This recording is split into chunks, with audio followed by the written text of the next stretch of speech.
Thank you, Mr. Speaker. And Mr. Speaker, I thank the chairwoman for yielding. I rise this evening to engage in a colloquy with the chairwoman of the subcommittee about the desperate state of our nation's dairy industry, which has experienced a disastrous collapse in prices over the last year. During the July recess, I had the honor of accompanying Chairwoman DeLauro on a visit to the Greenbacker Dairy Farm in Durham, Connecticut, and during that visit, we heard firsthand from dairy farmers all across Connecticut about the difficulties that they're facing, particularly regarding the cost of production and the rapid decline of dairy prices over the past year. I asked the chairwoman if she could speak to this issue and what relief might be available to these farmers. I yield to the chairwoman. I thank the gentleman for his efforts on behalf of the dairy industry, and over the past year, dairy farmers across the country have been challenged like never before.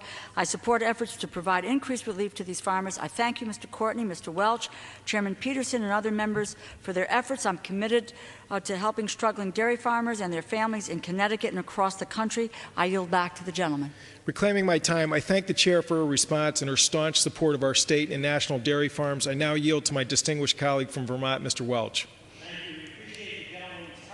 The Ag Appropriation Spending Bill. But as you know, dairy farmers are currently being paid $11 per hundredweight on milk that costs $18 to produce.